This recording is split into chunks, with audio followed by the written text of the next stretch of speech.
Welcome, everybody, to Electric Libertyland, episode number 218. So this is going to be a panel discussion, as you have probably already heard and are excited to hear, between myself. Well, I'm not really taking too much, as you'll hear, but Dave Rubin, Dave Smith, and Eric Brakey. Now, this is a challenging one for me because I'm used to talking, and my first time moderating three other luminaries in the movement and trying not to take too much of the time up, not to jump in and get into the fray, was difficult. God, it was difficult.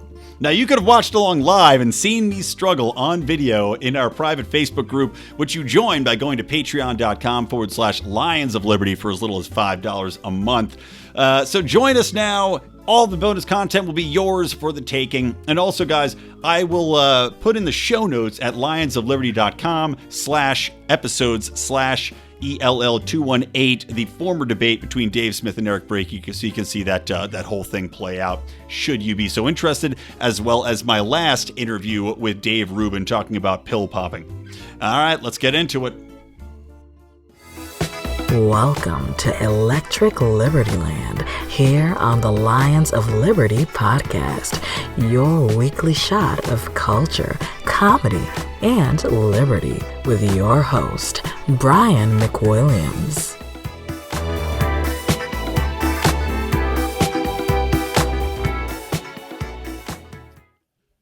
All right, we are live, gentlemen. So, I have a very rare opportunity. It was a lot of twists and turns to this show, but on this Electric Libertyland, I am pleased to welcome in two people that I have I've spoken with before. One I have not, but has become infamous from his appearance with Dave Smith on this very podcast. I'll bring them in order. First, Eric Brakey, former senator, state senator from Maine. Welcome back to the Lions of Liberty podcast and the first Electric Libertyland as a guest. Glad to be on with you, Brian. Fantastic. I will welcome back Dave Smith, of course, part of the Problem host. He is more than familiar with most of our audience, both sexually and intellectually. Dave. Hello. Happy 95th birthday, Murray Rothbard. There we go. And wrapping out this panel is Dave Rubin of the Rubin Report, who was back pretty quickly. I just had Dave on talking about pill popping and white pill, black pill, red pill, blue pill. But he's back now to give his take on a previous discussion. So, Dave, welcome back to Electric Libertyland. Good to be with you guys. And as long as we're giving birthday shout outs, happy birthday to Nazi sympathizer Dr. Seuss. It's his birthday today. And as you guys know, we've got to get rid of all of his books because he hated First people. They came for Alex Jones, then they came for Dr. Seuss. Yeah, they canceled. They said they're no longer publishing 6 of his books. It's almost, what a genius ploy this would be, though, by the Seuss publishing group. You know, whoever has the rights, they're like, we're going to start canceling all of his books. And then their sales skyrocket as people desperately try. Like the Potato Head people have been buying up all the Potato Head. There was one bookstore that wouldn't sell, I believe this is true, wouldn't sell Jordan Peterson's 12 Rules book, but they were still selling Mein Kampf. Yeah, that happened in New Zealand, I think. Yeah. Because 12 Rules, people. telling young men to clean their room is really dangerous. But Mein Kampf, I mean, that's history, you know? Yeah. Well, getting into it. So this was based on, I had Dave Rubin on, and I told him about the conversation that Dave Smith and Eric Brakey had on the debate, essentially, that became more of a friendly discussion, but about which way the Libertarian minded should go, whether that future lies with the Libertarian Party, which is what Dave Smith took as his position, or we should go and try to reshape, take over the GOP, as was Eric Brakey's position. So because Dave's coming in cold here, can you guys go through, give me just a brief rundown of your positions and why you think this is the way forward? We'll start with Eric Brakey first. Yeah, certainly. Well, first of all, of course, just want to say thank you to all of you. It's good to see you all. Glad to be on. I think it's worth prefacing that this conversation is not really going to be a debate so much about ideology, because I think for the most part, we share some common principles. And it's really a debate on what is the best and most effective strategy to bring those principles into reality in our political lives. And for me, as someone who has served, been a Republican my entire life, have been very frustrated with the Republican Party for much of my life, but also seen how we can effectively use that party as a vehicle to promote liberty. I argue that 9 times out of 10, the Republican Party is going to be the most effective vehicle for us to advance the cause of liberty. So let me start by just saying, I think that we need to define what a political party is, because a political party at the end of the day is not an ideology. There is, to say that the Republican Party believes in, one thing or another, or the Democrat Party believes in one thing or another, it's just not actually true. It's made up of individuals who believe things. And what a party accomplishes depends on who's in the driver's seat. Now, the Republican Party in the past, in my lifetime, has been a vehicle for tremendous damage to liberty when the neoconservatives and George W. Bush and all these folks, the Cheneys of the world, were running the show. It was an instrument of promoting war and violence and destruction of our civil liberties, the destruction of our Constitution. But we've also seen individuals within that party who've been able to speak to what the party can be. And that is an instrument for liberty. We saw Ron Paul in his 2 campaigns for president, who ignited a fire in the hearts of so many Americans, who are, some of whom are here and part of this discussion today. And that's what the Republican Party can be. Ron Paul would never have been heard. He would have never had the opportunity if he'd run as a libertarian. In fact, he did run as a Libertarian Party candidate in the 1980s. I think it was 88, the year I was born. And he didn't get very far with it. But he was able to serve in Congress. He was able to run for president. He was able to reach millions of people with the message because he went through the Republican Party, which has the infrastructure that is set up to win elections and to reach millions of people. So as we're debating where we are as a movement right now, what's going to be the most effective vehicle for us going forward into this new post-Trump era, when the neoconservative grip over the Republican Party is as weak as it has ever been, when it's not clear really, who's going to emerge out of this new kind of GOP civil war as kind of the leading this party. I would argue that now is the moment for us to make a play and to grow our influence within the Republican Party as a vehicle to advance liberty. And we are doing that. We're doing that through just since 2018, we've had this new strategy of not just charging the national capital, throwing people into federal races for Congress, for U.S. Senate and president, but by going after the state legislatures. When I served in the state Senate, I was able to accomplish a lot, pass constitutional carry, reformed welfare, expanded medical cannabis freedom, got right to try passed. I was just one Ron Paul influenced state legislator, and there were maybe 10 of us in the entire country. Since we have been taking liberty activists through Young Americans for Liberty, mobilizing them through Operation Win at the Door, recruiting Ron Paul style candidates for the legislature, knocking doors and getting them elected. We have now 179 Ron Paul style liberty legislators elected in 37 state capitals across the country.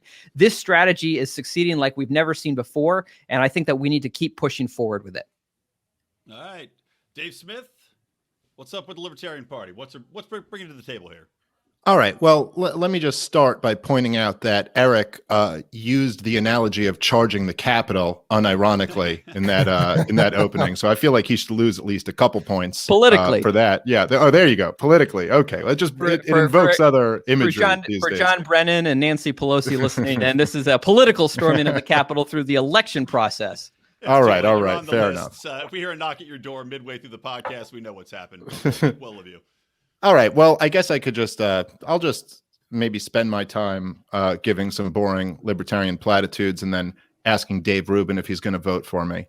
I think so. Look, obviously, I agree with Eric that this is more a question of strategy than it is a question of ideology. But it's important to also understand the moment we live in if we want to have an effective strategy.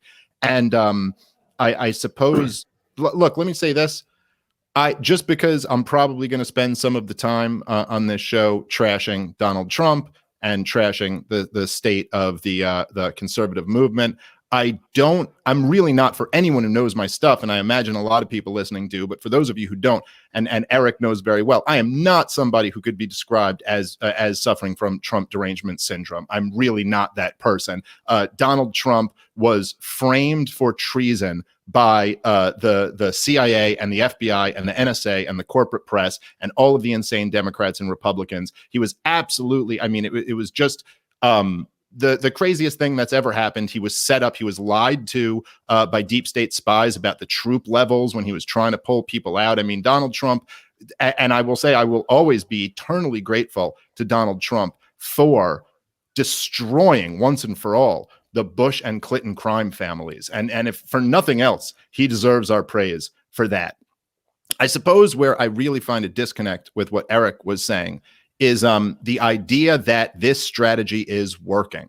And I'm not trying to discount any of these local victories. I mean, it's great. And I'm not discouraging anybody from doing that and pursuing that. If you can get gun rights expanded or cannabis or whatever else it is, great, more freedom. That's the goal, human liberty. That being said, we, at the end of 4 years of Donald Trump, not only live under the biggest, most powerful government that has ever existed in human history, but we were literally locked in our homes by the government. To say that the strategies that we're using are working and that liberty is increasing, to me, is so removed from the reality of the last year of American life. And to say that the Republican Party is some type of fertile ground for liberty-minded people, I mean, I think you had a much stronger case in 2014, 2015. Ron Paul won the CPAC straw poll, I believe, 3 times. Rand Paul won the CPAC presidential straw poll on the strength of being Ron Paul's kid, basically. Rand Paul, the other day, took 2%, tied with Mike Pompeo, behind Nikki Haley. That is how much liberty is valued in the Republican Party right now. It's not much. Trump is valued. Look, they defeated the neocon support to some degree. But that's also because, look, I mean, if you look at the state of things right now, I think we have to be honest. We are losing very, very badly. This is true for libertarians. It's also true for conservatives. We are all losing. I mean, it's also true for progressives who actually care about issues of substance. I mean, if you care about banning, Mr. Potato Head or something, then you're doing great. But if you actually care about like power imbalance or banker profits or wars or mass incarceration, you're not doing very well. But I would say this. The libertarians are losing because the government is bigger than ever and human liberty is suffering. Conservatives are losing because they can't conserve anything. They don't even have a seat at the cultural table anymore. It's not even like the left is winning the cultural battle. The left is the culture. It's all progressive. Every institution, every outlet, the government, the deep state, academia, the corporate press, at Hollywood, anything you could think of. But the last time that the Republicans, the last time in my life that conservatives, right-wingers actually had a seat at the table in the culture was after 9/11. They were debatably in control. I mean, not like the left is today. They didn't have the institutions. Well, they had some. They had the deep state. They even had the corporate press to some degree. You had hacks in the New York Times selling George W. Bush's war. And this is the problem. The last time the right wing had a say, they blew it on George W. Bush. Not even Ronald Reagan's kid. They blew it on George H.W. Bush's kid, and not even George H.W. Bush's smart kid, his idiot kid, who lied the American people into a war, got a million Iraqis killed, blew $2 trillion. And this is why they've lost everything. They blew their credibility on George H.W. Bush's idiot kid.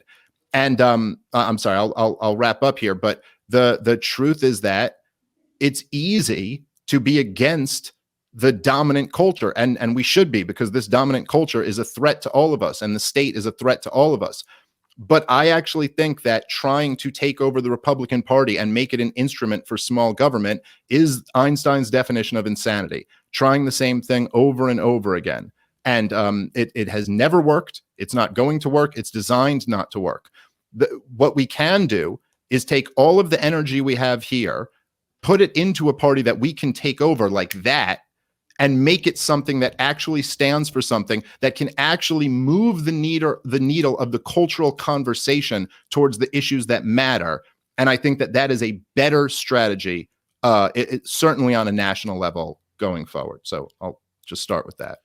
All right, Dave Rubin, your response. I'm curious to see where you fall, especially curious now, considering you are debating a governor run. I believe you're banding that about. So I'm curious to see what your thoughts are and also what you're going to identify as should you decide to run. Yeah, well, just for the record, I had a couple of people on my show on Friday, including Rick Grinnell and Adam Carolla, on to discuss what's going on here in California.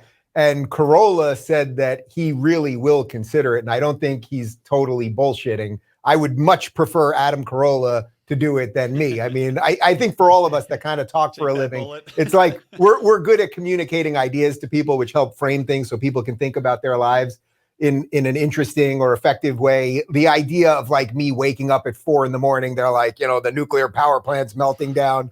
Like, I like to do a little cardio before I get going during the day.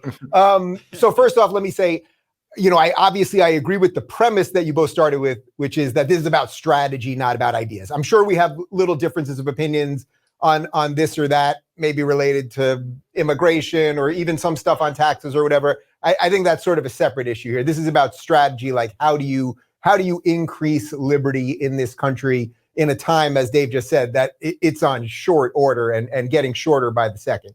So I agree with a couple of things you both said, and I disagree with a couple of things. So first off, I'm kind of used to this split. I'm very comfortable in this position because, 5 years ago or 6 years ago, I was a Bernie supporting lefty. And, the thing that kind of put me on the map was as I woke up to wokeism, in effect, and as I woke up to identity politics and all of the shit that we now know has been the cultural rot of our society that has decimated everything that 5 years ago we took for granted. I was one of the first people that was like, hey, liberals, we're not acting liberal anymore. So I'm used to this sort of internal debate of, we have a sort of our team and what's the strategy. And I kept saying to the liberals, hey, we better control this crazy thing. And unfortunately, I think the liberals have just completely folded, but that's for a separate thing. I would say in the strategy part of this, I actually think you can make a good argument either way. I would say on the Trump side of it, look, Trump did lower taxes. He did increase spending. He got us out of wars, or at least didn't get us into new wars, and was always trying to end wars. And as you said, Dave, the generals were lying to him. He had to fight that monster. The whole premise of Trump was based on deep state and let's stop the machine from just endlessly sucking all the time. But did he act perfectly as a libertarian? No. Is he a libertarian in his heart? I think at some level, like he likes competition. He likes the idea of ideas that like cool new things can happen. And he likes ratings and excitement and popularity. Like he likes markets. These are all like libertarian good things. But by no stretch was he like this incredible libertarian. But, and this is the but part, he might be as close as we're going to get in sort of our time, because the machine that we're all worried about, right? The machine that we're all trying to keep off our backs and out of our wallets and out of our lives and out of our bedrooms, that thing doesn't seem to move that much, right? And the institutions that you're talking about, they are crumbling. So while it feels like, oh man, anyone right-leaning has sort of no cultural power, no institutional power and everything else, it's like, you know what? The colleges are all crapping out right now. Like you'd have to be sort of brain dead at this point to send your kid to $70,000 a year Harvard. And Harvard is openly discriminating against Asian people. They're actually the ones instituting systemic racism. So the cultural collapse and the educational collapse and all that stuff, that's happening, which gives, I think, guys like us and people that believe in freedom an opportunity to build these things. That's why I'm always tweeting every day. And it's what I've tried to do by starting a tech company. It's like, we have a great opportunity right now to build.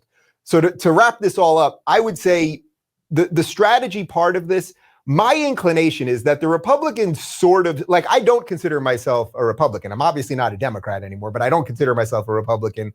I'm definitely on the right. I would say that there's a pretty wide tent on the right now. So you could have, say, your religious conservatives, right? And that's okay. And then I would say I'm like sort of on the libertarian side of conservative. That's a pretty wide tent if we can agree to that America or freedom or the Constitution is basically good. So it's pretty much everyone versus the wokesters. As for the specific question here, I would say this is just the real politic part of me, which is there is a chance to really do some stuff with the Republicans right now. There really is a chance, because I went to a lot of Trump rallies. I talked to a lot of Trump people. People just want to live free right now. They really just want to live free. Everyone knows the lockdowns were insane.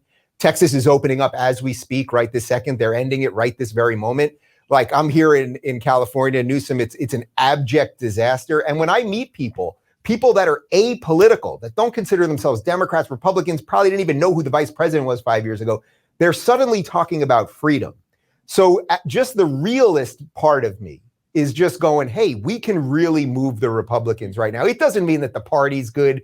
I want nothing to do with Mitch McConnell or any of those things, but I think there's a chance there. But I'll just say one last thing, which is that, yes, is the Libertarian Party, like the thing that exists that's on the ballots, is that rife for a takeover? And would I love to see either of the three of you on that ballot? Of course. And is that a worthy exploration? Of course it is. And I think probably the best way you go about doing this, if any of our ideas are to survive, is you probably got to do both, right? Like, Dave, you're supposed to go off and lead that Libertarian Party. And Eric, you're supposed to work it from the inside. And we can all talk about how that works. But I think you have to fight at many levels is my short answer. It wasn't so short. Well, that's all right. And there's a couple of things you said there that I wanted to kind of jump off on to continue the conversation. One is, we're talking about cultural influence. Obviously we know, as Dave Smith mentioned, the left owns Hollywood. They own our academia. They own a lot of our media institutions. Which side is better equipped moving forward to fight the cultural war? Because when we look at things, you look at the GOP, and yes, I agree that they're open. There's people that are sick of what they're dealing with.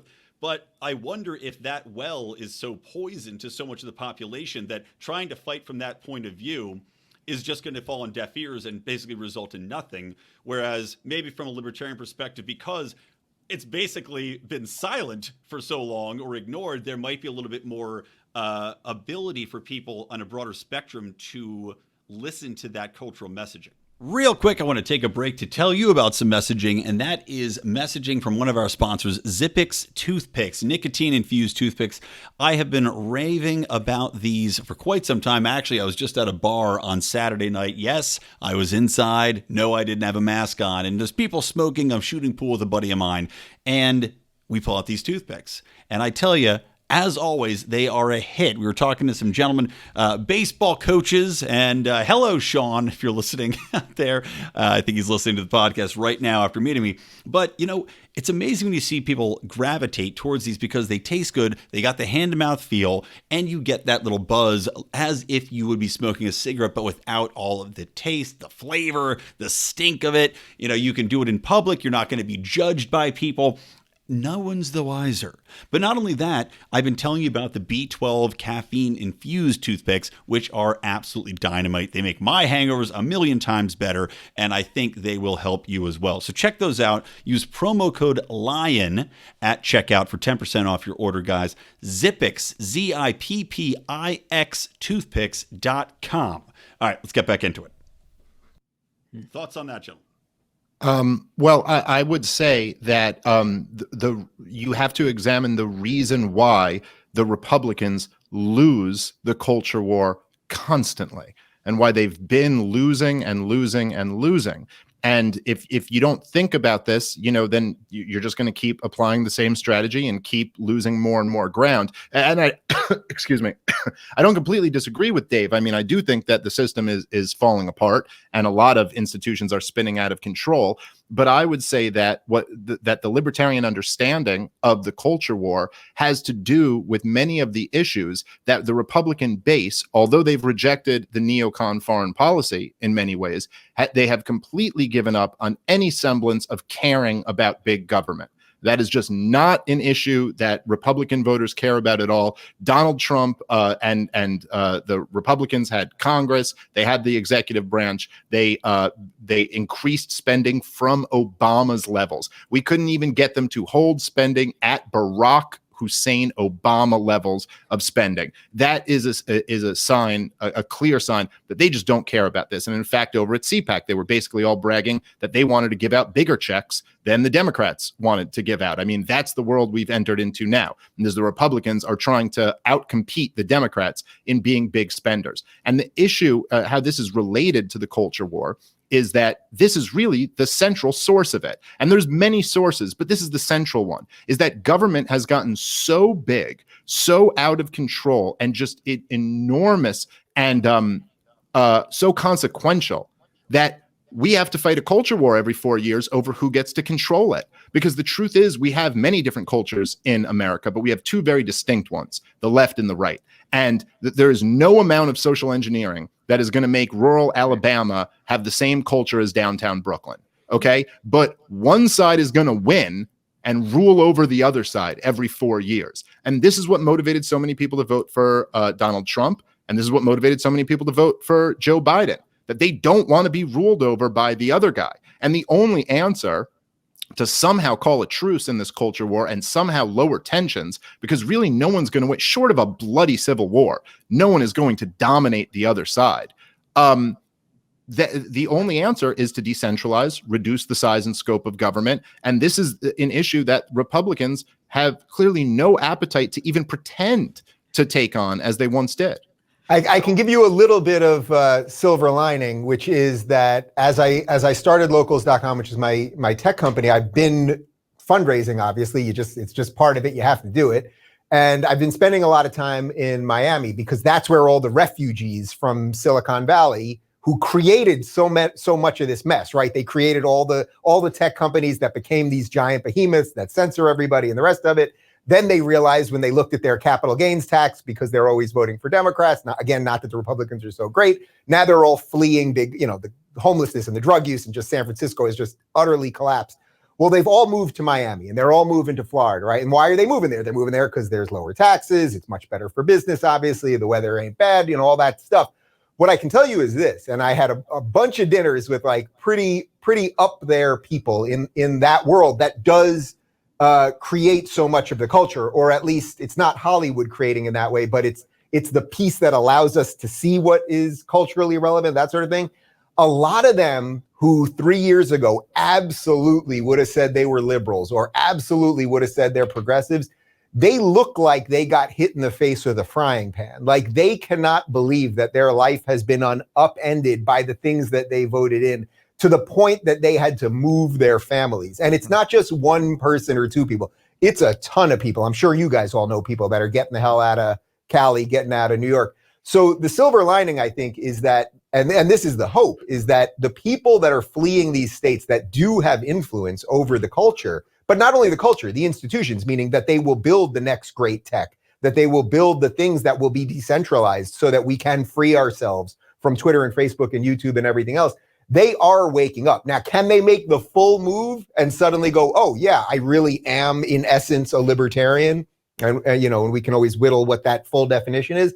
I don't know that they can fully do that. But to get those people to say, okay, I'm going to start a new party, that's tough. I don't know that you can get them to say that they're a Republican either, or even that they would openly vote for a Republican. That's why this is so complex, because the PTSD that the left has done with people is just incredible. Like I'm literally at dinners with people who are like whispering at private houses about, I'm for low taxes and states' rights, as if it's a bad thing, but they just left San Francisco, where if you say that, they'll take you out and string you up.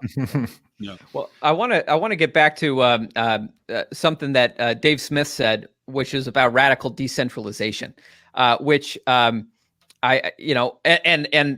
Dave Rubin, I think it's great, and I hope that this is a great awakening moment for a lot of people, because I know those of us who live in the states where the people are moving to are a little worried about all these folks moving from California and what ideas they might be bringing with them. So they ought to build a wall. Florida, I was telling people to build a wall. I might move there just to be the guy that builds the wall.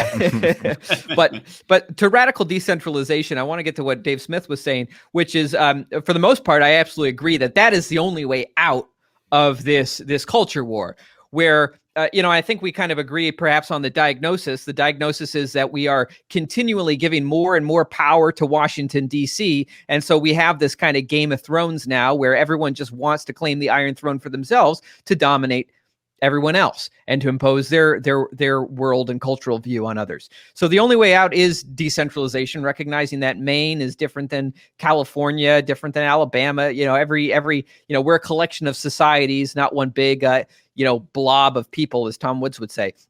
But if we agree that that's the only way out, how do we actually accomplish that? Now, we could kind of wait around for the anarcho-apocalypse to come and hope that it'll turn out in our favor, or we need to wrestle with the system as it is right now, recognize that there are these institutions available to us where we can have an influence on policy to take power back from the federal level. And the state legislatures are right there for the taking in so many states, and also to Dave's point, his argument, we got two Daves, to Dave Smith's point that the GOP is, out of reach. I would argue that while the Libertarian Party is certainly easier to take over than the Republican Party is, because there aren't very many vested interests really guarding the Libertarian Party because it's not a threat to anyone in political power these days. I would say the Republican Party is a lot. It's not as far out of reach as Dave Smith might think that it is. When I was 23 years old, fresh out of college, it took me 6 months. I organized a couple thousand people and we took over our state GOP in the course of 6 months. If I could do that in the state of Maine, there's no reason that we can't take that model and do that across the country. Now, of course, the model of trying to take things over from the top down, where we just run people for federal office and try to capture Washington, D.C., that doesn't work. It's a fortress. They guard that fortress very hard. But we're a grassroots movement. We take things over from the bottom up, which is essentially what Dave is trying to do in the Libertarian Party. But I'm saying that if we applied that strategy to the Republican Party, half the battle is just showing up for the local GOP meetings. But you show up consistently, before you know it, you're going to be running the thing. And just showing up and running for these local offices. Half the time people run for these local offices and there's only one candidate on the ballot. You just need to throw your name on there. You need to raise a little bit of money, go knock doors. We can take over the system from the bottom up, but it's not something, we're a grassroots movement. It's not something one person can do alone. I think we have to get past the intrinsic unlikability most libertarians have built into them, though, if we're going to do a lot of this, active, getting involved in local level stuff. There's a lot of hills to climb there. Well, anyway, I agree. If you're a libertarian without the people skills, maybe you can support someone who's got the people skills. Of course you're libertarian without the people skills. You're talking to the only three of us that exist in the world right now on one podcast, which hopefully you guys can hear me, by the way. Apparently my volume died out, but it wouldn't be a podcast if somebody's audio didn't crap out. All right, great. All right, Dave Smith, you had something to add? Well, just to be clear, and I think I explained this the last time me and Eric spoke, but I'm not advocating that we should join the Libertarian Party because the Libertarian Party is going to assume political power and roll back the state. That is not my argument. My argument is to join the Libertarian Party, to use it as a platform to insert the most important ideas into the conversation, to try to convince more people to become libertarians and try to persuade Democrat and Republican voters to be better than they are. That doesn't mean they have to be perfect libertarians, but they can be better for sure. And by the way, yeah, go ahead. No, sorry. Well, the argument you're making is exactly the argument I was making in 2016 in the summer when there was remember that very brief moment for a couple of weeks when people were talking about Gary Johnson and there was this slight chance that he could get into the debates, right? And I had him on the show and, I'd hung out with him a little bit and he's a nice guy and I'd like to smoke pot with him and go skiing or whatever. But he was just a terrible candidate, although he was a pretty good governor of New Mexico, but he was a terrible candidate. And he had, like, if you want to turn me against pot, it's like the guy can't remember anything. It's like, you're going to do it. But what I did in that summer was I said, I'm going to support Gary Johnson. I don't think he's a great candidate. I think Trump will beat the hell out of him in debates. I think Hillary will out-policy him. But at the very least, let's get this guy in one debate so that maybe he can say one thing that will wake up a little someone to libertarian ideas. And Dave, I think that's sort of what you're getting at, that we got to get these ideas out there more. And I just wonder if maybe getting those ideas out there more is not the purview of politics, as crazy as that sounds. Maybe it's the purview of what we're all doing right now, you know? Well, yeah, but I don't think the purview of politics is really liberty. It's power, you know, and it's everything that we're against. So that's kind of the dichotomy that you got. Absolutely. If you care about liberty and you want to be involved in the political system. So this is the essence. Well, this is the essence of what the Ron Paul campaign was about. It was never about assuming political power. Even Ron Paul being a congressman was never about assuming political power. It had nothing to do. The fact that he would have some hearing where he would just embarrass Ben Bernanke or something like that, that wasn't about actually changing Fed policy. It was about exposing him to the world. Him challenging Rudy Giuliani or something like that. It didn't end any wars, but it did let everyone see that the emperor had no clothes. And so that, I think, is essentially what the goal is here. Now, what Eric said about being, the Libertarian Party not being a legitimate threat to political power, he's right about that. But let me tell you something. We got to be strategic in this. Right now, you don't want to be a legitimate threat to political power. You know who's a legitimate threat to political power? Julian Assange. And that's where you'll end up if you're a legitimate threat to political power. Those people who stormed the Capitol weren't even, but they could be used as an example, and they're going to ruin those people's lives. People will be in jail for decades. They will treat you like the people in Waco if you are a legitimate threat to this power. There's too much power, and we need to finesse around it and wake as many people up as we can without trying to have a direct confrontation with the federal government. That's just not going to work out in your favor. So what do you guys say to the argument then that if you do this, so Dave, let's say you're right and you start reconstituting like a somewhat or even semi-remotely functional Libertarian Party, which of course I think is a worthy goal, that ultimately you just, so you get 5%, right? Like 5 freaking percent, you triple or whatever Jorgensen got, what did she get? Like 1% or something like that, right? Like, a little over 1%. Okay, so you 5 times it, you 5x it, thus ensuring that the progressives who are only getting more emboldened, only coming for everything we hold dear, only coming for all of the good stuff that America has ever been about, you just ensure that they remain in power basically forever. What's your counter argument to that? Because I get that all the time. And by the way, there were people like higher ups at the Libertarian Party that wanted me to run this last time around. And not that I would have done it anyway, but I was like, that's the thing that just would, for me, is like, the idea that I would have helped usher in Joe with dementia, or at that time, it could have been Bernie or Elizabeth Warren. It's like, no, I just Sure. So I get that point completely. And just let me disclaim what I'm about to say by saying that I do think it makes sense to be strategic. And I made this point last time me and Eric spoke, like I wouldn't, if lockdowns were raging on, I would not support primarying DeSantis in Florida, or I wouldn't support, primarying Rand Paul or Thomas Massey or something like that. Like, I think you do have to be strategic in when you do it. But my counter to this would be like, well, two things, right? So number one, just try to, let's all use a little imagination here and just imagine that Gary Johnson wasn't Gary Johnson and he was some really awesome libertarian candidate who was just great at explaining all of this stuff and couldn't be stumped because he knew more than Hillary Clinton and could expose Hillary Clinton and could handle.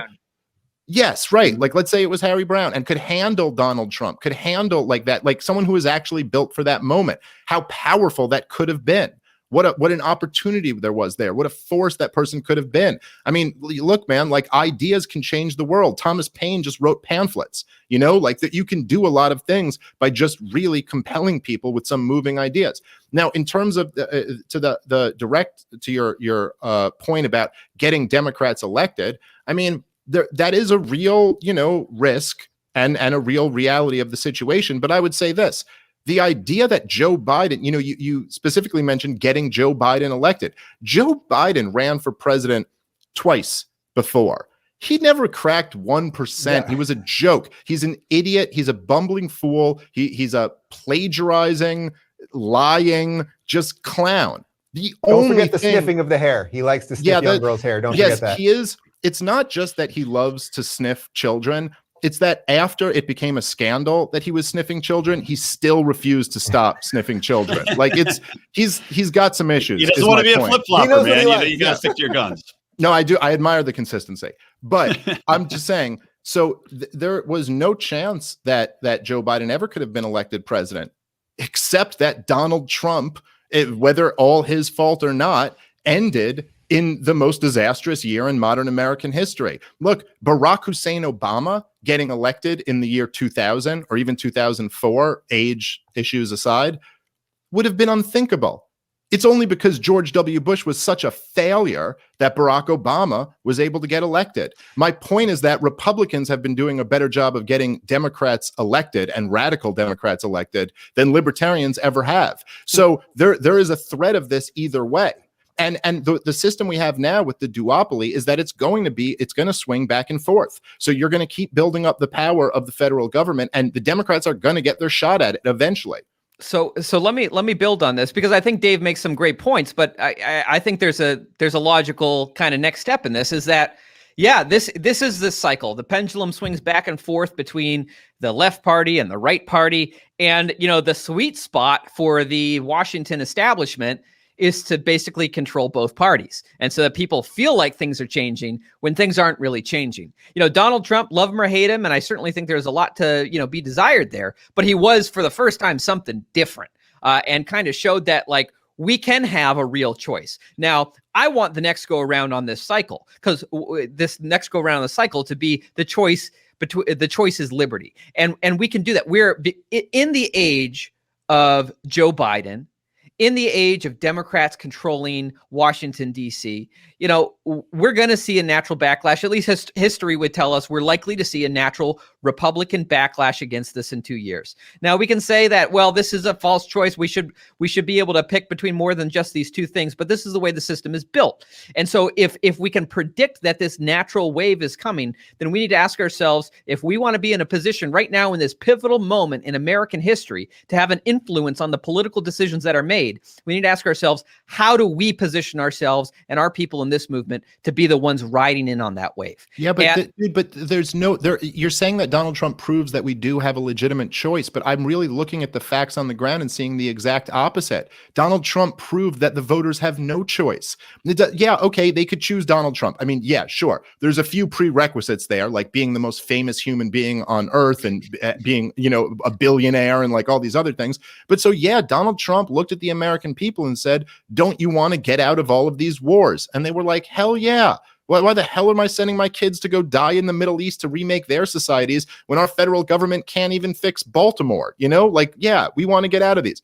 But we're still in all of those wars because the American people don't really have a choice. Because as soon as Donald Trump got in there, what did they do? Well, they went through his cabinet and systematically removed anybody who was outside of the establishment. They came down on Flynn. They came down on Bannon. They got rid of all of them. They boxed him in with this Russia hoax bullshit so that he couldn't make any type of meaningful deal with Russia, because that would have been proof that he's a Russian agent or whatever they were saying, right? So and that's just Donald Trump, who they were able to control.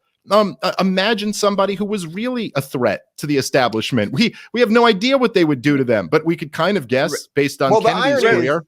But the irony is, I think it's very possible that at least within the next 20 years, we'll never see anyone close to a threat to the establishment as Donald Trump, right? Because now, after everything that you just said, all the things that they did to destroy this guy, the spying on him, everything that happened the last couple of weeks, the way the media treated him, I mean, just look, has there literally been one negative story written about Joe Biden in these 7 weeks? I mean, one story. Everyone knows that the president of the United States has dementia and nobody talks about it. That seems like a problem to me. But that is, you're talking really about the calcification of the system, that the system is so corroded. And by the way, I think there's some arguments to be made that having it be so corroded is kind of good, because we basically got it good here in America still, basically. You know what I mean? We're all still walking around pretty much doing what we want, although lockdowns have altered that pretty significantly. But if Trump, a guy like Trump could only get so far, then the guy that comes in that has the personality, has the money. So let's say, this isn't the right example, but like if there was an Elon Musk guy, like a self-made millionaire, well, really billionaire, who had all the right libertarian ideas, he's going to go through the system. And after the media is done with him and big tech's done with him and deep state's done with him, I actually think the way the system is, either, I don't know if it's a feature or a bug, but the way the system is at this point, I don't think anyone would be able to do much of a better job. Yes, did Trump make some mistakes on management and all that? Of course he did. And that's, the thing that I always said about Trump was people really, especially the most MAGA people, and I didn't decide to support the guy until this past summer. So they thought he was Jesus. They really thought that he could do anything. And the guy did a whole hell of a lot, but he ain't Jesus. And I don't know that anyone could walk through that machine and come out on the other side even remotely unscathed. Yeah. Let me build on this, because I think there's I think the big realization of the Trump years is just realizing, when all is said and done, how much little power the president actually has. We pin all our hopes and dreams on the idea that we're going to elect the perfect person president. He's going to bring the troops home, even though on paper it says in the Constitution he's the one with the authority to bring the troops home. In actuality, the whole infrastructure and the whole political machine in Washington, D.C. is designed such that it is the unelected, whatever you want to call it, the bureaucratic state, the deep state. They're the ones making the big decisions. And the elected officials that we elect are really there to just give us a sense that we have some kind of say in what's happening there. It's kind of like in ancient Rome, when Caesar took over, he didn't abolish the Senate. It was useful. He wanted the people to think that they had a say in the decisions that were made. But increasingly we're seeing the same thing. We elect people, they spend their time naming post offices while the big decisions are made by those we never get a chance to vote on. So I certainly agree that, pinning our hopes on this kind of this central figure that we're going to elect whenever we get a chance every 4 years to come in and change everything, that's not really going to work. But we're a grassroots movement. We need to look at a decentralized strategy. And while they could take out one president, if we elect hundreds, thousands of Liberty people to state legislatures across the country, are they really going to do mass arrests to arrest all of them all at once? I mean, if you have state legislatures across the country passing the Defend the Guard Act, saying that constitutionally the National Guard is commanded by the states, not the federal government, and we are not going to let our young men and women in the National Guard be sent off to fight in Afghanistan for a third decade without even a declaration of war. What are they going to do about that? If we start passing things like the 10th Amendment Center has proposed, the 4th Amendment Protection Act, things to nullify the power of the federal government, when there's no one person they can just take out, what are they going to do about it? And that's why I believe this is the strategy. Don't pin our hopes on one person going for the presidency. Pin our hopes on hundreds, thousands of liberty activists going for the state legislatures. Well, let me go off of that real quick, just because I want to introduce something else into here. A third option we haven't really explored before, which is it even worth? And this ties in a lot of different strings we talked about, decentralization being, basically impacting the culture from the ground up.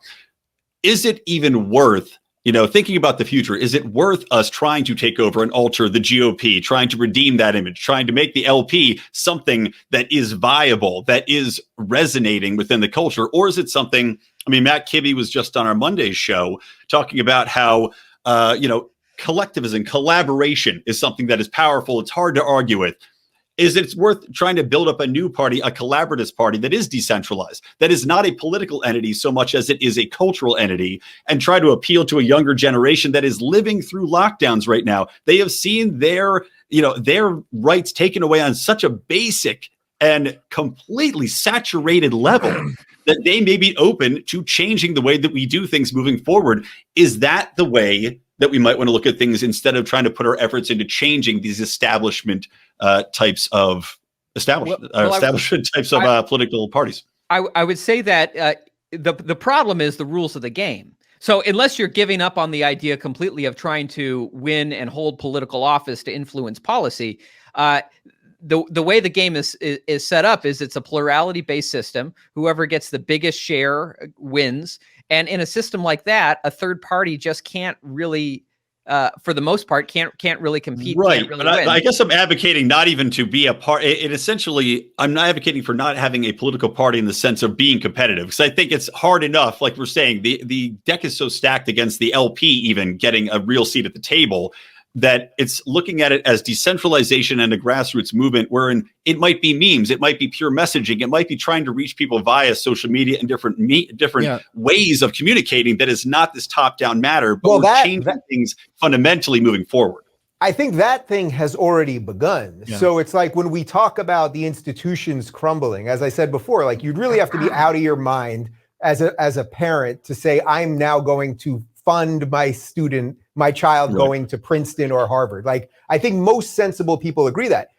Actually, one of the few things that always kept me from fully saying I was a libertarian was that for many years, up until really the last year, I think you could make a sensible argument that the government had some role in public education.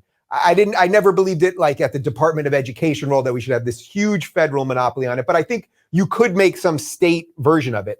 I can't really make that argument anymore. And I think a lot of people understand that now. COVID has accelerated things in such a crazy way that when I've been to, protests here to open up restaurants and stuff, I'm meeting people that are not political. These people are just people that own restaurants and just want to send their kids to school. And suddenly, I walk there and people are like, oh, that's Dave Rubin, I watch your show. And then they actually say words like liberty or freedom. These are not words that were ever in their lexicon before. You know what I mean? And I'm not saying that to pat myself on the back. I'm saying that the system has pushed people so far. The system pushed people to the point where they literally could not go to work. Then it will also tell you that boys don't have penises and girls don't have vaginas and the rest of like the crazy nonsense that we're putting up with, that just decent people who don't care about politics, which I think is most people, are suddenly going, oh, actually the idea of freedom, of just being free, living freely has value. So that's why I think we're going to see so many crazy changes, which I think gets to your point, not only about the way we trade information and memes and that tech is going to completely change. It's why one of the reasons I never wanted to regulate Facebook and Twitter and Google and everything is that you just calcify them and then they'll just stay around forever. These things will crumble. I can't wait till they crumble, and I will gladly accelerate their crumbling as much as possible. But there has been an awakening. And just remember, we had a 74-year-old guy running against a 78-year-old guy. And that's not even to talk about 106-year-old Nancy Pelosi and, 542-year-old Dianne Feinstein and the rest of them. People roughly our age, I think we're probably all close to Gen Xers, like, we're supposed to be in charge right now, and we do have a new set of ideas, but those guys are just hanging on for dear life at the end, and they got to let go. Yeah, it's a really interesting. Or we got to take it from them. It's a really interesting and important observation that is really fascinating to me, and I'm not sure I completely understand it, but it is really interesting that the establishment, the ruling elite, has not been able to pass the baton onto the next generation. All of them are stuck in these older baby boomers, and that they haven't been able, with the exception of Barack Obama, they really haven't been able in any meaningful way to pass it on to the next generation. Every time they try to push them, they're like the Eric Swalwell type people who just have no appeal to the generation that they're a part of. And I think that is a really like a silver lining that is a case for optimism. So I think that Brian is onto something. You want all of these different avenues, and you want people spreading these ideas in as many ways as possible. And even just like an apolitical, belief in liberty or something like that is great. And I'd support all of that. But we also have to deal with the reality of the culture that we live in. And it is a very top-down system. And whether we even like it or not, that's the way it is. Most Americans are more likely to know, like if you were to ask the average American who their mayor is, there's probably a large percentage of them who don't even know who their mayor is. But almost all of them know that Joe Biden ran against Donald Trump. That's just the way it is. It's like that people are focused on the top of the political system. And the power of the Ron Paul campaigns was that he used that to spread a message. And my point is just that I think the most effective way to do that right now is through the Libertarian Party, to get a really serious presidential candidate, to get really serious people at the top of there who can spread the true essence of how great the libertarian message is. Not this bullshit, not the like fiscally liberal or fiscally conservative, socially liberal, not pandering to woke nonsense, none of that. Like the real deal, hardcore, most beautiful political philosophy in the history of humanity, which springs from the Enlightenment and the greatest, inheritance that we've all been lucky enough to receive, which is some degree of respect for individual liberty and property rights and free markets and all the good stuff that allows us to not live the way people in, barbaric third world countries live. That's what we're fighting for. What would you say about a guy like DeSantis, who you brought up before? Because I think he's doing almost as much of that as you possibly can within the system. Yeah, look, I give him a lot of credit. He has handled Florida very, very well. And, it's kind of like this thing where, you're almost forced to grade on a curve. Like the government went totalitarian and he's like, no, I won't. And you're like, well, that's better. That's better. It's like someone like running against Stalin who's like, I'm not Stalin. And you're like, I like him. I like not Stalin. But is there something that he's doing that you don't approve of, or that you think is too big government or something? I don't know that much about the budgets of Florida. I tend to think they're pretty decent. To be honest, I don't know enough about DeSantis other than the lockdown stuff to really speak intelligently on it. Like if he was running for national office, I'd probably learn more about him. I actually know that I think even like Cato wrote some friendly things about him, and I think he's pretty good on like Fed policy, and he was pretty aggressive with the IRS discrimination stuff. So I'm not I've got nothing bad to say about the guy. Not that there isn't something bad. I'm not. He's been personally sending bombs to Yemen just to really exacerbate the situation. We just don't know about it yet. Right. Yeah, but right. That's my point, though, about that there probably are people, and I would put DeSantis at the top of the list, doing the low tax stuff. He's fighting big tech within his own state. The COVID stuff, I was just there. He kept the state basically open. And I was at restaurants with 90-year-old women in Florida because they're all old. And if you wanted to wear a mask, you wore a mask. If you didn't, that I think are probably accomplishing about 90% of what you want to accomplish. A guy like him. And I think it's worth noting too, and I'm one of those guys who, like if Rand Paul decided he was running, I'm there for Rand. If he decides to run again, I don't think he's going to, but if we were, but looking at DeSantis, I mean, because of where we are right now, coming off of the Trump movement, and because of the America First kind of version of this anti-war message, which Trump didn't execute very well all the time, but he shifted opinion within the Republican base to, why are we in Afghanistan after 20 years? Why are we fighting all these wars? What is this doing for America? Someone like DeSantis, who's being backed by someone like Matt Gaetz, who's trying to carry that kind of anti-war America First message, I think it's very conceivable. DeSantis is, I guess he was in Congress. I would have to see what his record was like on foreign policy when he was there.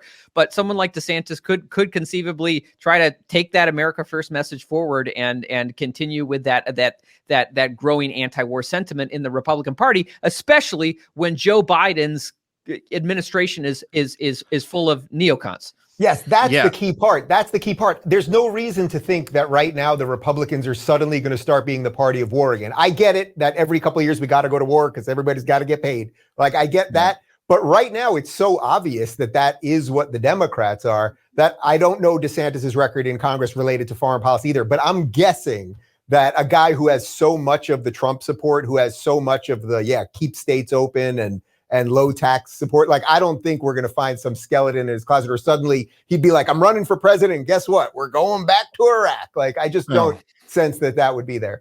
Well, okay. This is probably where I'm going to have to really disagree with both of you guys on this. And as I said in the beginning, look, I mean, Donald Trump is not what the deranged lunatics claim he is. He is not a Russian agent or literally Hitler or, whatever else, that they wanted to say about him. And Donald Trump was not some unique evil to the office of the presidency. The thing that was so evil about Donald Trump was that he was so much the same as Barack Obama and George W. Bush. This idea that Eric, and maybe it's because you're a Republican and I'm a Libertarian, that you kind of tiptoe around it and say like, well, maybe he wasn't perfect. It's like, I mean, maybe he oversaw the genocide of the people of Yemen. Well, no, even grading on a curve, man. No, even grading on a curve. He is a war criminal who deserves to be tried and buried under the prison, just with right alongside Barack Obama and George W. Bush and John McCain and all the rest of them. What he did to the people of Yemen by propping up the Saudis through that war, the rate of civilian casualties went up, the rate of drone bombs went up. He did not end one war, which is what he promised the American people he was going to do. And so the idea, you're absolutely right that the neocons are in Biden's administration. Donald Trump made John Bolton the national security advisor and Mike Pompeo the secretary of state. This is not the idea that he was just like, well, he didn't execute it perfectly. No, he continued the Bush-Obama foreign policy to a T. The only reason why Donald Trump, I agree with you that I like that the talking point is that he didn't start another war. I like that he convinced a lot of right-wingers to be skeptical of these wars. But let's get real. Donald Trump didn't run on not starting another war. Donald Trump ran on ending the wars, and he ended none of them. And Donald Trump, the only reason he didn't start another war was because we're out of countries to bomb. They don't even know where to start the next war. He flirted with one in Venezuela. But okay, I guess I'll give him credit for not going through with it, even though he easily could have, because he did declare some other guy was the president and did start sending all type of money and weapons into the resistance there. It didn't turn into a hot war because it turned out the movement he was supporting was a joke and completely collapsed. By the way, and I'm not 100% certain this is true. I don't know if any of us are, but I kind of believe it that Mattis was telling the truth when Donald Trump said he wanted to assassinate Assad. And they basically convinced him out of it because they just weren't in position and ready to do it. So it's not as if Donald Trump was a disaster on foreign policy. Now, Dave, I'm not here, I'm not here to defend Donald Trump. I'm not here to say that he was great on foreign policy. I'm here to say that I think that all presidents have been terrible on foreign policy in my lifetime. But what I'm here to say is that the rhetoric, perhaps it did not always match reality. Though I will say there were at least 3 occasions where, like, he was being incredibly pushed to go to war with Iran, and for some reason he stopped short of it. I think maybe that was Rand Paul's influence. I don't know what happened, but at least there was that. Obviously, there are all these other problems. But the rhetoric and turning the base of the Republican Party in a much more, it's like night and day. We all remember the era of we lived under the Bush administration when to even question the premise of these wars was to be drummed out of the party, to be canceled. And now we're at a point where it's Liz Cheney who's being canceled. This is certainly, we are not at the end point of where we want to be, but we have come far. And so the question is, what is the next step? I'm not here to say that I don't want a second term of Donald Trump. I don't think that's the answer. But what I am here to say is that I think that we need to do everything we can to make sure that this anti-war sentiment continues in the GOP and helps define the next wave of what the GOP becomes. Okay. Can I ask you, Eric, if 2020, we have to run it again, right? Let's just say in a hypothetical world, okay, it's the same race between Joe Biden and Donald Trump, but instead of Joe Jorgensen being the LP nominee, a 30 years younger Ron Paul is the Libertarian Party nominee. This is Ron Paul after the Ron Paul movement, the 2008 and 2012 campaigns. And Ron Paul is even if they keep him out of the debates, fuck the debates. Even if they keep him out of those, Ron Paul is going on Dave Rubin's show. He's going on Rogan. He's going on Crowder. He's going on all these huge shows. And he is spreading this pure libertarian, anti-war, addressing monetary policy, addressing spending, addressing all the most important issues. Is that a better America or a worse America? Well, first of all, I'd say, thankfully, I'm registered to vote in Maine, where there is ranked choice voting, so I could rank my first choice first without splitting the vote. But yeah, certainly. No, I'm not asking for you. Well, I'm asking for the country. Is it a better, Eric? Give me an answer on this. So, that is a better America, and you know it. Yeah, is it a better America if someone like Ron Paul instead of Joe Jorgensen was running and spreading the message? I'm saying, isn't that better for what we're all trying to accomplish here? Doesn't that help all of us? Wouldn't that be better for the liberty movement to have a hero like that? I certainly think it would be, but I would take it even more if Ron Paul was running as a Republican, where he could reach millions of more people and get people to take a look at him like he did in 2008 and 2012, who never took a look at him when he was running LP in 88. But the problem with that, though, is that, even though Rand Paul is not Ron Paul, I like Rand Paul a lot, but, when he was on stage, not this last time around, 8 years ago, it was fairly obvious that not only did they put him all the way at the end, but he's on stage with the wrong people. So every time he says something that's remotely liberty-minded, it's like the conversation is so out of whack that it's like, what is this guy doing here with the crazy hair? So Dave, I'll answer your question clearly, which is 100%. Of course, you're right. And of course, I would support that guy all the way along. And then you'd have the Sophie's choice right when you got to the end, which would be, okay, so because we know, unfortunately, I mean, this is just the reality of it. Let's say you had peak Ron Paul 1985 and he gets internet culture and he's cool and he's good looking and blah, blah, blah, all the stuff. And it's all the momentum is there. Unfortunately, we know probably whether it's because the system is rigged or whatever it is. Let's say he's polling at 20% at that point, which would be unheard of. But let's say we get that far. Then there's the moment. There's the moment right before the election. So do you do what you think is right with this guy, hoping that maybe 4 years later you've built on that thing? And I think that's a legit argument. But then, of course, you have to acknowledge the empowering of this lunacy from the left. And I think that really is what this all whittles down to. I think you're right. I would support that guy. Be that guy. You know what I mean? Like, hey, go do it. Take over. You know what I mean? Like, somebody's got to do it. So let's find that guy, and he can come on my show, whoever he is, and all these other shows. And then let's push. But then there has to be a serious, honest conversation at that last moment of, okay, do you now take that momentum, that 20%, whatever it is, and do you say we can really actually influence what's happening on the Republican side, or do we just go for broke and potentially make things much worse, but have done what we feel is right? All right, so let me, I get what you're saying there, and let me just respond to that, right? So first off, I'm considering it. Second off, I will say this, that when you say, this is maybe where me and you disagree.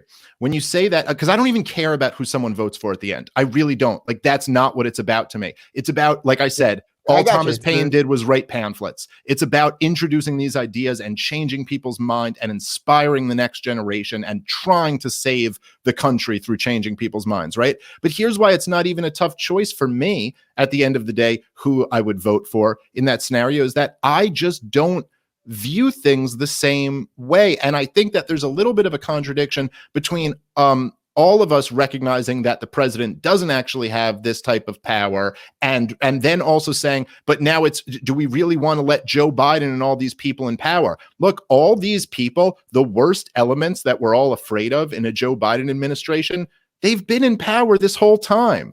This is the part of me that's almost happy Trump's gone. This illusion from the Trump supporters that they were in power, and this illusion from the left that they're the resistance, was all just not based in reality. The Donald Trump never let the culture didn't even shift back a tiny bit. It went further to the left under Donald Trump. He was the best fundraising tool for the Southern Poverty Law Center and every left-wing activist group out there. CNN in business. Yeah, he was the best thing that ever happened to CNN. He was the best thing that ever happened to Antifa, to Black Lives Matter, to every radical left-wing group you can think of. Trump was basically just a great fundraiser for them. And I'm sitting here as somebody, I don't care about Democrats or Republicans.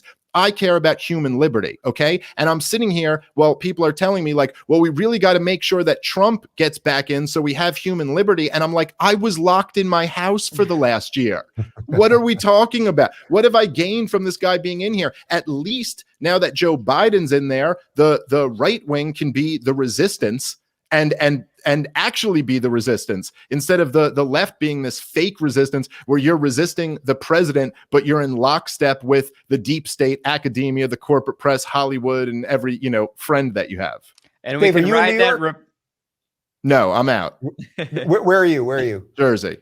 You're in Jersey. Okay, close enough. But in that regard, even though you're locked down, I mean, Trump, in that way, he did do, at least in my estimation, the right thing, which was mostly kick it to the states. And the irony, of course, was that the same people who were saying he's Hitler and he's authoritarian, when he decided to give the states power, they said, "Oh, he's not doing enough." So because those people are idiots. No, those people. All right, I think the real problem with Trump, we all know that Hitler's real crime was that he gave power to the local people rather than for himself.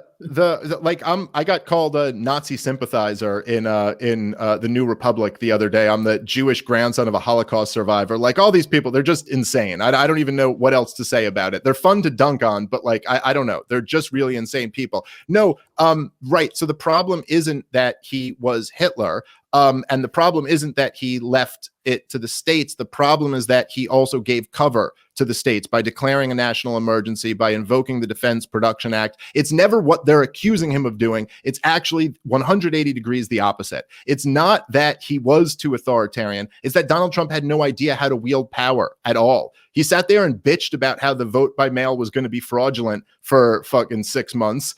And then it happened. And then he went, hey, that was unfair.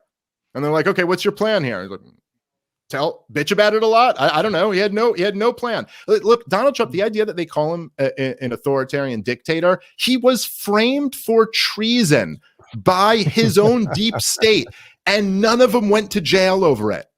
I mean, like, if he was at least good at using his power and authority, I would have loved to see him really, rain down some punishments. I mean, all of these people, like, John Brennan should be in prison for the rest of his life. I mean, these guys, they literally attempted a deep state coup against a democratically elected president. These people are criminals against the country. He didn't get one of them. He had no idea how to wield this authority. He's a great promoter. He's a great, marketer, but he had no idea how to get any of these policies through. And I guess I would object a little bit to like what Eric said earlier, where if Donald Trump had just a little bit of Ron Paul in him. Not that he's Ron Paul, but just a little bit. Like if he had just read a few books and had a few and wasn't completely this instinctual narcissist who, had some good instincts, but he could have done a lot. He could have done a ton. Someone tweeted the other day that, and I love this, that if Donald Trump, even at his CPAC speech, he could have just come out and said, take off your mask, hug your family, live your life the way you want to live it. This would have been more powerful than him bitching about how the election was stolen. Donald Trump also could have said that when he was president, and he didn't. He also could have held governors accountable for violating every inch of the Bill of Rights. I mean, I'm sorry, like if there's a restaurant in Alabama who puts a whites only sign in his window, the federal government will come down and say no. There is federal law that prevents you from doing that. And yet Cuomo can just repeal the Bill of Rights, and the federal government's move is we'll leave it to the states, or, okay, we don't completely agree with it. I mean, that's like, I'm looking for a little more.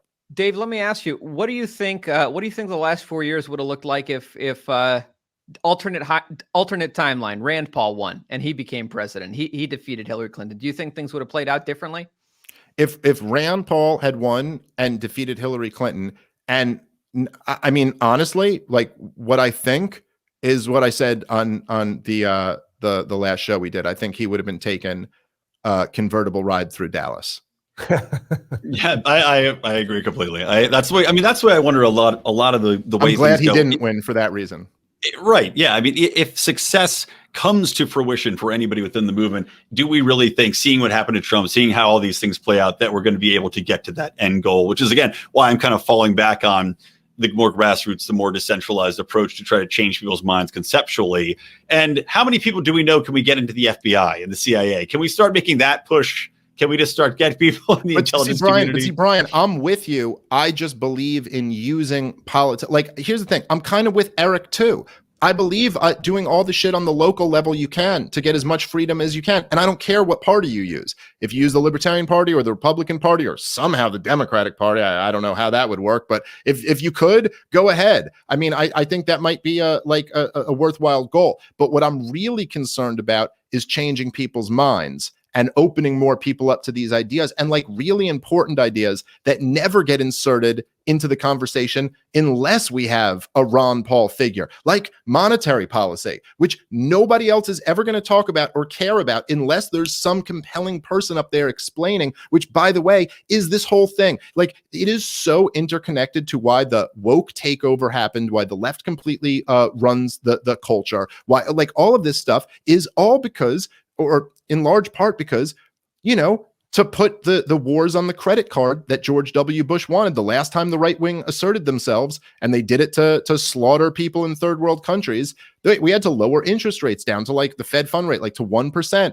And then everyone started buying houses because it was such a good deal at such low interest rates. And then we had a crash in housing. And then what happens? There's the rise of the radical communist socialist left, because when the rich people get all the money after the big crash, what do the idiot leftists say? Communism. That's the solution here. And then you had a corporate plot to throw them off the scent of the economic issues, and that is wokeism. And that's what's overtaken this whole thing right here. Occupy Wall Street scared the hell out of the establishment. Then that's why you see all those charts where, like, you know, the mentions of racism after 2010 just shoot up. All of a sudden, it's all the New York Times wants to talk about. JP Morgan's like, we'll send all of our white executives to diversity training as long as no one's outside protesting. And that this is what's like destroyed the country, is all of this stuff. Who the hell is going to talk about monetary policy at CPAC? Yeah. Well, you make a great point. It actually, it's funny. I did an episode talking about the way I thought messaging should be handled for liberty and kind of moving the ball forward. And I'd said that the end the Fed conceptually is a losing topic for us to talk about. Now, this was before we had stimulus upon stimulus and all these bailouts and COVID and interest rates and negative interest rates being threatened. So there is definitely a pertinent time now to jump on that topic and educate the populace as to how important that monetary policy is. So I know Eric agrees with me on that. Like, I know that's not a debate. And I know we're getting long in the tooth here, so we'll wrap it up soon too. I know we're all busy people as well. So go ahead, Eric, and then Dave, if you want to weigh in as well. Yeah, no, I just want to say, if we're coming to the end here, I just want to say, well, first of all, thank you to you all. Thank you, everyone watching. It's great to talk with both the Daves and Brian. I think the ultimate thing I just want to emphasize here is, building on what Dave Smith has said. Yeah, the right is the resistance now. I mean, we've always been the resistance. There was this weird 4-year period where the left thought they were the resistance, but really they controlled every major institution in society. But right now, we need to ride this resistance wave into positions of political power to fight back, because we are coming to a breaking point in American history. There are these moments in American history where you arrive at a breaking point where suddenly things start to break down, and there are these big moments of change. And what that change looks like, that's a chapter of history that hasn't quite been written yet. Does the pendulum swing more towards tyranny, or does it swing back more towards liberty? And really, I think what happens there depends on all of us. It depends on the activism we do, getting the message out there like Dave advocates for, but it also depends on getting our people, those who have a principled belief and understanding in liberty, into positions of decision-making power as much as possible over these policies. And the Republican Party is the most effective vehicle that we have available to do that. As we've elected people to the state legislatures across the country, we have 179 Ron Paul-style liberty legislators that have just been elected in the last few cycles across 37 states. As this critical mass continues to build, and we can continue, riding this anti-Biden wave that's coming, we can continue growing that. We can start doing interesting things like nullifying federal power, passing the Defend the Guard Act. And while they could take out one person, they could take out a Rand Paul, if he were ever president, they can't take out... Or an Eric Brakey. Don't sell yourself short, buddy. Well, I don't want to take that. I don't want to be in that car in Texas when that... You'd be a libertarian folk hero. I guess if our day is going to come one day, there are worse ways to go. But anyway, this is a strategy that we can use to take these positions of power. And let me just end on one thing. There's a reason why, and I said this in my last debate with Dave. There's a reason why Bernie Sanders and Alexandria Ocasio-Cortez aren't trying to infiltrate the Green Party or the Peace and Justice Party. They're going after the Democrat Party, because we live in a two-party system where if you want to have any opportunity to influence the levers of power, or to pick up that ring of power, which of course we want to take that ring of power and march it all the way to Mount Doom and throw it in there and be done with it. But if you want to have that opportunity, you got to be able to win. And right now, there's really only two paths to do that under the way that the game is built. It's through the Republican Party or the Democrat Party, and the Republican Party is a lot more amenable to us and our principles and our views than anything else that can actually win. Dave Smith, and then I'll give Dave Rubin the final countdown. Okay. So I would just say, as I pointed out in our last debate, the reason that AOC and Bernie Sanders are going into the Democratic Party and not starting their own thing is because they're not actually what they claim to be. They're tools of the establishment. They're not actually principled leftists at all.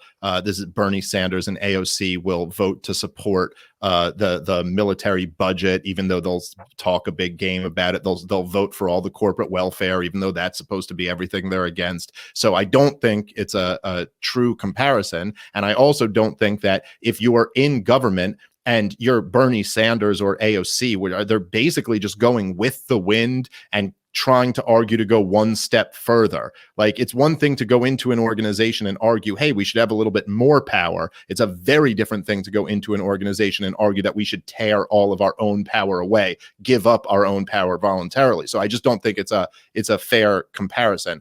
I would say this. There were a lot of libertarians, even the really hardcore, what are known as right-wing libertarians, like, Lou Rockwell and Ron Paul and Hans Hermann Hoppe and all these type of guys who were much more sympathetic to the left than the right during the George W. Bush years, because George W. Bush was, look, this was like I said, the last time the right wing had a seat at the table, where it was really, who was getting canceled post 9/11. It was anyone who criticized the troops, the Dixie Chicks and the like, and they weren't getting canceled because their name were Dixie Chicks, and that was offensive. If someone had inserted the idea that Mr. Potato Head is problematic, they would have been laughed out of the country in 2004. Like, nobody was thinking this way. Okay. And so it was easy back then to say, well, the Nation magazine has these articles against the war in Iraq, and they have these articles against the Patriot Act and the Department of Homeland Security and the TSA. And it was easy for a libertarian to be like, hey, we got to ride this energy, because look, man, these people are really against the same thing that we're against. And I think that's a lot of what's happening right now to a lot of us liberty-minded people. Yeah, it's like this left-wing thing is so totalitarian. I mean, it's so incredibly totalitarian. They want to control how you think. You can't even say, I don't think you can change your gender. Like that, you're not even allowed to express that, or you could have your career ruined. And I'm not even talking about people like us in the public eye. I'm saying like some regular lady can have her career ruined if she just goes like, I don't think someone with a penis is a woman. Like, you're not even allowed to make the most common sense statement. And so anyone against that, like, of course we got to ride that energy. But I'm just making the point that the last time we rode that energy, we got this. So I'm not so sure that we just want to ride energies here. I think what we need to do is actually try to convince more people that human liberty is actually what we should stand for, and not just stand against this flavor of tyranny, and that we want to stand against all tyrannies. And the only guy I ever know who did it was Ron Paul. He's like the only guy in my lifetime who ever changed a whole lot of people's minds and made them think about things radically different. Now, in the strict libertarian political sense, truthfully speaking, I think probably Jordan Peterson has done more than anybody else to make people actually think about what freedom really means, because he talks about responsibility, which is the double-edged sword of rights. Like, you have your rights and then you have to take your responsibility. And so he's inserted that into the culture, right? But my point is that, we're not going to take this thing over by force. I think it's a noble strategy, but a long game and a really like 100-year battle at minimum to take it over by the state and local level until we have control of the federal government, which we still may not win. But never underestimate the power of ideas. The power of ideas are the reason why we live like this and are talking to each other through time and space across this country instead of living in hunter-gatherer tribes. That is literally because of the power of ideas. And I think we need to spread those ideas in the most effective way possible. And there's a party with our name that actually has a platform that claims to stand for what we stand for. And we could all take it over if we wanted to and make it something really important. So I'll rest my case on that. Thanks to everybody for being here, and I'm interested to hear what Dave's got to say. Dave Rubin, what are your thoughts? Dave, will you vote for me? Well, yeah, I'll vote for you. Sure, you got my vote, man. Well, first off, let me just say, Smith, it's clear that you should be doing it. Everything that you just said, go live up to it. You know what? Do the Jordan Peterson thing. I've got the book on my desk. The book came out today. I did tour with the guy for a year and a half, and I think you brought up a really interesting point there, which is that, we all know this sort of dichotomy of, okay, we don't want to fix the world with politics, and then yet we get stuck talking about politics all the time. But you're right. What I saw Jordan do for a year and a half in 20 countries, 120 something stops with this guy, was show people that individual responsibility and taking care of your life, and that the individual is the cornerstone of Western civilization. And the thing, it is the building block that allows all of the rest of it to flourish. He never called himself a libertarian. He didn't, he always talked about the constant battle sort of between, he would always do this with his hands, the battle between liberalism and conservatism.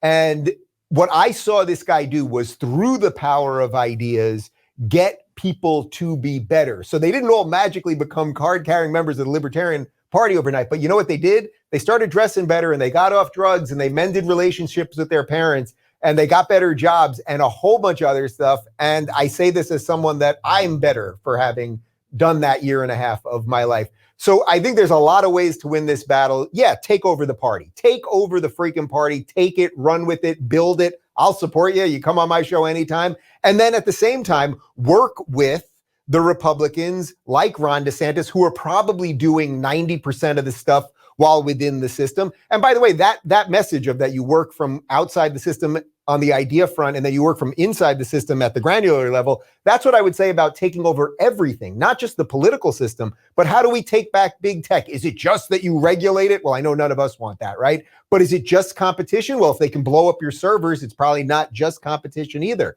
So every system that is failing us right now, whether it's the political system, the tech system, the educational system, like all of those things, they all can be fixed because the power of ideas has now lent itself to extraordinary technology that will save us at the same time. But you got to run with it, and you got to run with fixing some of the stuff on the inside and keep pushing ideas. I'll just say one other thing, which is, I sort of pushed the word classical liberal, or the phrase classical liberal, back into the American lexicon, right? It was sort of this forgotten thing. And I kept saying, well, the left isn't liberal anymore. And then I had to make this really strong distinction between leftism and liberalism. But now when people come up to me on the streets and they'll say something about being a classical liberal, and then we'll always get into debate, okay, how's that different than libertarian, blah, blah, blah. The point is, you can do something with ideas. You really, really can. There is someone watching this right now that one of the four of us said something that sparked something in them, and they're going to say it at something that's going to spark someone in something else. And now that we live in this time where we're all freaking doing this, probably from different states through these pipes, like the way you can change the world, the speed at which you can do it now is so extraordinary. We can fix things a lot quicker than we ever could have in the past. So I'm hopeful in that regard, and we'll keep having these conversations and see what we can do. But as far as they'll take him in the convertible and take him out. You can kill a man, but not an idea. I'm just a little too young for that. You know what I mean? I'm just not quite at that phase yet. Yeah, I agree with you on that. Guys, this has been fantastic. Thank you all for coming. Of course, Dave Smith, part of the problem. Eric Brakey, influencer, policy advisor with Young Americans for Liberty, and former state senator from Maine. And of course, Dave Rubin of the Rubin Report. Guys, thank you so much for coming on. This has been fantastic. People in the comments were saying the best episode of this show ever, mostly because I did not say much. Just here to poke and prod the facility. Well, thank you, facilitate the conversation. My pleasure, guys. Thanks, guys. This was fun. Absolutely. Awesome. Hopefully we can do it again soon. And have a great evening, everybody.